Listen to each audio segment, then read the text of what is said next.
घर पे कोई इवेंट अरेंज करना हो या स्मॉल पैमाने पे आपको कोई बिज़नेस करना हो और उसके लिए कोई इवेंट आप लेना चाहें तो किस तरीके से आप कर सकते हैं अपने कामों को आसान कम बजट में। आज हम आपको सिखाएंगे कुछ ऐसी ही टिप्स बताने वाले हैं कि अगर आप बेकिंग करें या कुकिंग करें और इसके हवाले से आप एक छोटा सा बिज़नेस भी करना चाहें तो आप किस तरीके से कर सकते हैं, या घर में कोई इवेंट है उसको आप किस तरीके से सेट कर सकते हैं। बिल्कुल, गर्मियों में केक बनाना एक इशू होता है और आज हम आपको बताएंगे कुछ ऐसी टिप्स कि आपकी क्रीम कभी भी मेल्ट नहीं होगी और बहुत आसानी के साथ आप बना सकेंगे। बिस्मिल्लाहिर्रहमानिर्रहीम, अस्सलाम वालेकुम। कैसे हैं आप सब? उम्मीद करती हूँ खैरियत से होंगे। बिल्कुल जी, हमारे चैनल की सेकंड बर्थडे भी थी, उसको भी हम करेंगे और साथ में हम आपको बताएंगे कुछ टिप्स। तो स्टार्ट करते हैं टिप नंबर 1 से। तो बॉटल्स जो होती हैं ना गर्मियों में, उनको वॉश करना एक इशू होता है। तो हमारे स्पंजेस जो है उसमें कभी अंडा लग जाता है, कभी कुछ, और हम नहीं साफ़ कर सकते और हमारे हाथ भी बॉटल में नहीं जा रहे होते। यहाँ हमने जो है रेगुलर साबुन में पानी डाल के उसको डाल दिया था और इसके साथ ही मैंने इसके अंदर डाल दिया है कॉटन का एक बड़ा सा पीस। और अब मैं ले लूँगी एक बड़ा स्पून, लकड़ी का स्पून मैंने ले लिया है, आप कोई भी ले लें। अब मैं इसको इसके अंदर जो है डाल के ना बहुत ही इजीली इसको मैं वॉश कर लूँगी। जो इसके पैंदे होते हैं ना वो ख़ास तौर पे रह जाते हैं और इसी कॉटन से मैं जो है इसको सारी तरफ से और इसके जो है वो ढक्कन को भी साफ़ कर लूँगी। बाकी जो इसके अंदर से मटेरियल बचा उसे दूसरी बॉटल में डाल देंगे और इसी तरीके से हम इसके ढक्कन को भी साफ़ करेंगे और दूसरी बॉटल को भी इजीली हम यहाँ पे साफ़ कर लेंगे इस मेथड से। क्योंकि स्पंज हम इस्तेमाल कर रहे होते हैं तो उसमें अंडा लग जाता है, कभी सालन वगैरह होता है तो ज़ाहिर सी बात है हम बर्तन धोते हैं उससे, तो उसकी ना स्मेल जो है वो बॉटल्स में ख़ास तौर पे जो प्लास्टिक की होती हैं इनमें रह जाती है। और हमने इनको तकरीबन 2-3 दिन के बाद तो लाज़मी वॉश करना होता है और वीक के बाद मैं इसको विनेगर से कर लेती हूँ। और इस तरह से, क्योंकि इनमें हम पानी वगैरह भरते हैं तो वो खड़ा रहता है तो स्मेल सी आती है। इस तरह अगर आप रेगुलरली वॉश करेंगे तो इससे स्मेल नहीं आती। तो इस तरीके से आसानी के साथ आपकी बॉटल्स वॉश हो जाएंगी और अब आप इनको धो लीजिए और धोने के बाद आप देखिए बिल्कुल शीशे की तरह चमक जाएंगी और इसमें से स्मेल भी नहीं आएगी। बहुत आसानी से आपका हो गया है ये काम। नेक्स्ट चलते हैं जी। बिल्कुल, गोला खाना तो गर्मियों में ख़ास तौर पे हमें पसंद होता है, बच्चे भी बड़े शौक़ से खाना चाहते हैं और बाहर का खाने से बेहतर होता है कि हम घर पे बना लें। तो यहाँ पे मेरे पास एक मशीन, गोला मशीन है।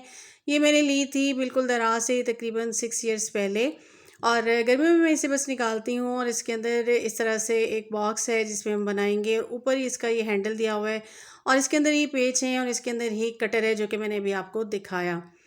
तो अब हमने इसको यूज़ करना है। बिल्कुल जी, ये बहुत ज़बरदस्त है और मेरे लिए तो बहुत फ़ायदेमंद है। आपने इसको क्या करना है, जिस तरह से मैंने आपको बताया था ना कि प्लास्टिक के आप ज़िप लॉक बैग में बर्फ़ जमाएँ तो वो बहुत छोटे-छोटे पीस हो जाते हैं। तो इनको आपने पीसेस में कर लेना है और उसके बाद आपने इसके अंदर डालना है, इसको बंद करना है और इस तरीके से इसको ऊपर से घुमाना है।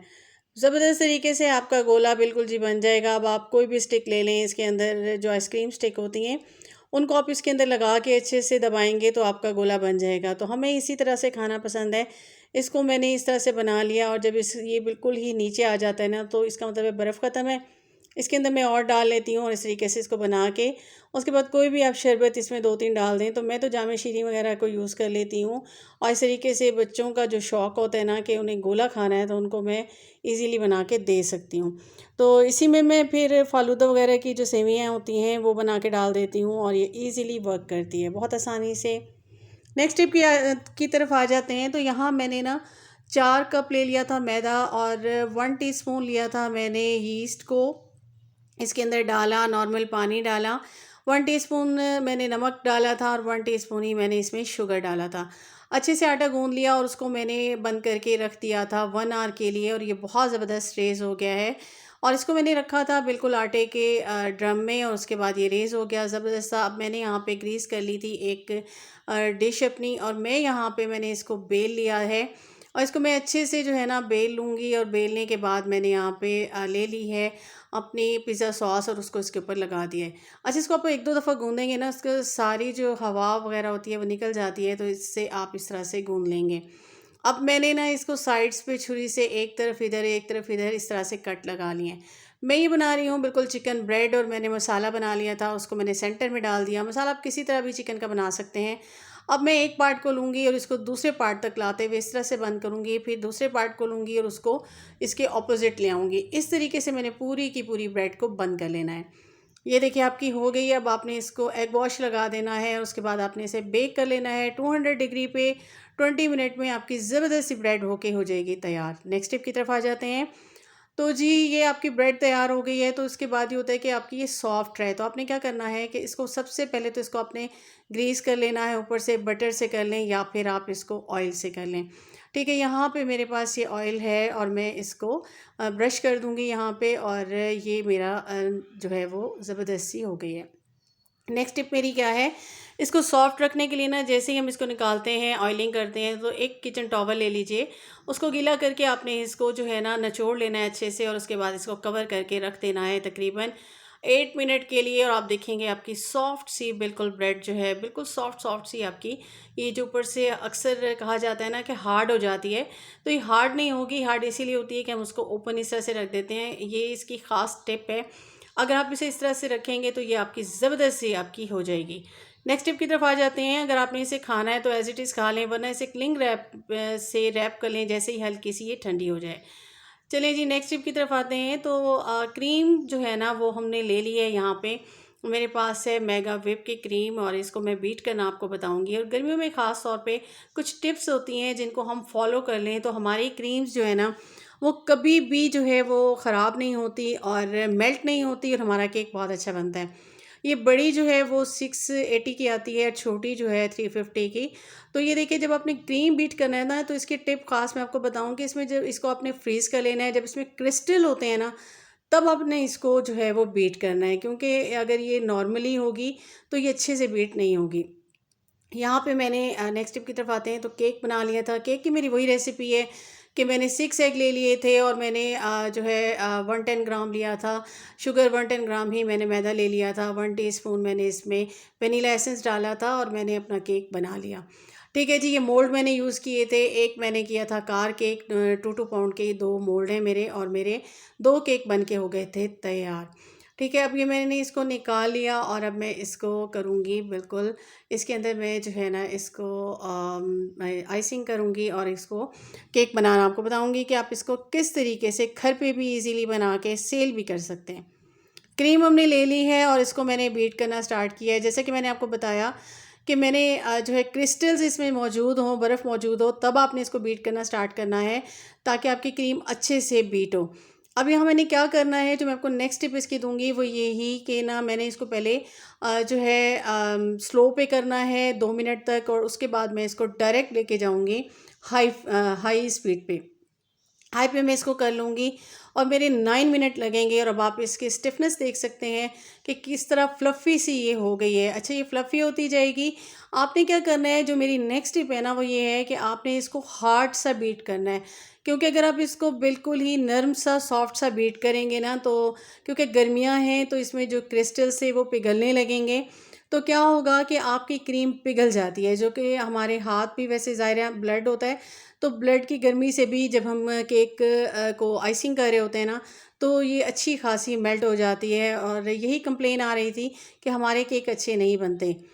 अब ये देख लीजिए आप, ये बहुत हार्ड मैंने कर ली है ताकि ये यहाँ से गिरेगी भी नहीं। इसकी नेक्स्ट टिप यही है, जो इसका ये है ना बीटर, इसको मैंने ले लिया, और ये मैं इसको इतना देखिए मैं इसको जो है ना बार बार जो है वो अच्छे से लगा रही थी इस बर्तन पे, लेकिन ये नहीं गिरा। नेक्स्ट इसकी क्या है, आपने चेक करना है कि आपकी क्रीम बिल्कुल सेट है। तो आपने क्या करना है, चम्मच पे या इस तरह छुरी पे ले लें, इसको उल्टा करेंगे आप, और देखिए मैंने कितना इसको मारा उसके बाद ही जाके गिरी है।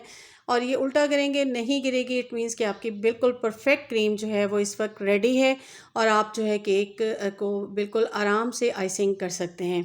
ये इसकी बिल्कुल निशानी होती है। और इसकी नेक्स्ट टिप मैं आपको शेयर कर दूं कि आपने जब आइसिंग करनी होती है ना, यहाँ पे आपने एक बर्फ़ का बाउल रख देना है, क्योंकि गर्मियाँ होती हैं और आपकी क्रीम पिघलने लगती है। तो आपने बीट करने के बाद क्रीम को इस तरीके से बर्फ़ के अंदर जो है अपना बाउल को रख देना है। इससे क्या होगा कि जितनी देर भी आप जो है ना क्रीम बीट करते आइसिंग करते रहेंगे, तो आपकी जो है ये ख़राब नहीं होगी। नेक्स्ट टिप आपके साथ शेयर करते हैं। मेरे पास तो वैसे मौजूद है टेबल, टर्न टेबल। अगर आपके पास नहीं है इस तरह से कोई भी आप बाउल या कोई भी जाली लेके उल्टा रख लें, डिश ले लें, डिश को उल्टा कर लें, उसके ऊपर आप केक प्लेट रख लें और इस तरह से आइसिंग करना स्टार्ट कर दें। ये मैंने जस्ट आपको बताने के लिए आइडिया शेयर किया था। अच्छा, नेक्स्ट टिप मैं आपके साथ शेयर करती हूँ कि आपने जब कलर वगैरह क्रीम में डालना होता है ना, ज़ाहिर है हम कस्टमाइज़ कोई केक बना रहे होते हैं, तो क्या करते हैं कि हम बाद में डालते हैं ना, तो बीट करने से के बाद तो वो पतली हो जाती है। तो आपने उसके लिए क्या करना है कि अलग से बाउल में लेके ना फ़ौरन ही कलर डाल के आपने तब उसे बीट करना शुरू करना है। इस तरह से आपकी वो बीट करके आप रखेंगे तो आपकी पतली नहीं होगी। यहाँ मैंने ले लिया था और बिल्कुल मैं इसको आइसिंग करना शुरू करूँगी। तो इसकी टिप यही है, अब ये ज़ाहिर-सी बात है आपने कस्टमाइज़ केक बनाना होता है, तो मैंने हल्का-सा इस पे जो है क्रीम लगा दी थी और ताकि ये जो है ना मैं इसको बना लूँ। अब मैं आपके साथ शेयर करूँगी कि आपने क्रीम को किस तरीके से यूज़ करना है। बिल्कुल जी, यहाँ पे तो मैंने टर्न टेबल ले ली और केक मोल्ड भी मैं यहाँ पे ले लूँगी, यहाँ पे सॉरी केक का प्लेट और उस पे रख दूँगी। और यहाँ मैं आपको बताऊँगी, एक ग्लास आपने ले लेना है, उसमें आपने डालना है इस तरह से अपना पाइपिंग बैग और उसके अंदर कोई भी आप नोज़ल डाल दें। यहाँ पे मैं स्टार नोज़ल यूज़ कर रही हूँ और उसके अंदर आप अपनी क्रीम डाल देंगे। अब मैं इसको जो है ना पहले लाइनिंग कर लूँगी। नेक्स्ट ये है कि पहले आप लाइनिंग कर लें, या आपने कोई ड्रॉ करना है तो उसके ऊपर आप पहले ड्रॉ कर लेंगे, उससे उसके ऊपर आप बनाना स्टार्ट करेंगे। यहाँ मैं बना रही हूँ कार केक और इसको बिल्कुल मैंने पहले सेट कर लिया। उसके बाद मैं स्टार नोज़ल से छोटे-छोटे इसके ऊपर जो है ना ये क्रीम के डॉट्स बनाती जाऊँगी और पहले मैं सारी लाइनिंग कर लूँगी। लाइनिंग करने के बाद मैं इसको बना लूँगी। तो आप भी इसी तरह से घर पे बना सकते हैं। कम खर्च में आपके ज़बरदस्त से कस्टमाइज़ केक बन जाएँगे और इसी तरह से आप जो है इनको सेल भी कर सकते हैं। क्योंकि सिंपल केक आप देखें तो वो आपका 350 पाउंड का होता है क्रीम केक। लेकिन अगर आप कस्टमाइज़ केक देखते हैं तो वो आपका जो है ना तकरीबन 1200 पाउंड का होता है। तो आपका ख़र्चा जो है इस पे वो बहुत कम आता है। टोटल मेरे दोनों केक का अगर मैं क्रीम्स वग़ैरह को भी मिला लूँ तो मेरा ख़र्चा जो है वो तकरीबन जो है ना 800 रुपीज़ का हुआ और उसमें मेरे 2 केक बन के हो गए हैं तैयार।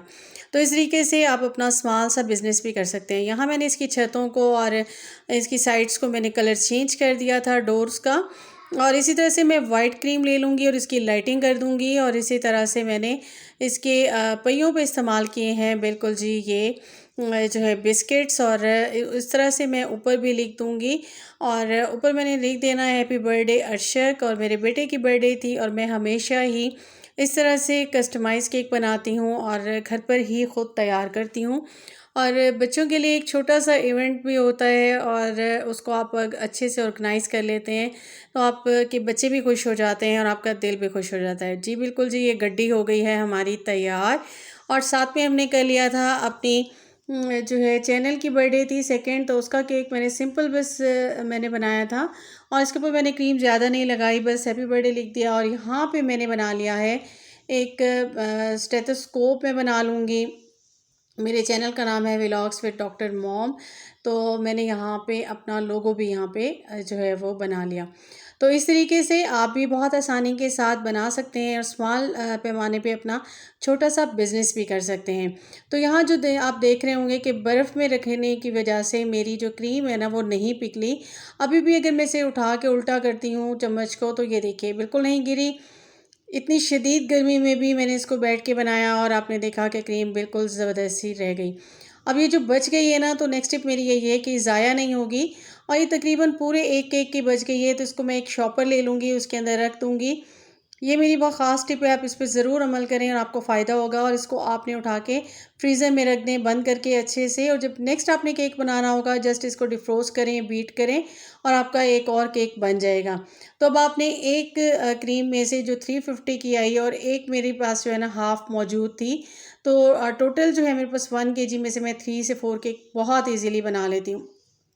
तो यहाँ पे जी बिल्कुल सेलिब्रेशन हो रही है और बच्चों ने जो है अपना केक काट लिया था, और ये सारा ख़र्चा जो मैंने ब्रेड भी बनाई, चिकन भी बनाई और इस तरह से मैंने सालन वगैरह, तो मेरा टोटल ख़र्चा जो है ना खाना वगैरह कंप्लीट करके तो ये आपका 2000 का ख़र्चा हो जाता है और उसमें आपका एक ज़बरदस्त सा इवेंट जो है वो अरेंज हो जाता है। तो बच्चे भी आपके हैप्पी हो जाते हैं, आपका दिल भी खुश हो जाता है और कम बजट में आप घर पे इस तरह से बना सकते हैं। तो कैसा लगा मेरा आइडिया? उम्मीद करती हूँ पसंद आया होगा। पसंद आया हो तो मेरे चैनल को सब्सक्राइब कर दीजिएगा, बेल आइकॉन को प्रेस कर दीजिएगा। मुझे दुआओं में याद रखिएगा। अपना बहुत ज़्यादा ख़्याल रखिएगा। इजाज़त दीजिएगा। अल्लाह हाफ़िज़।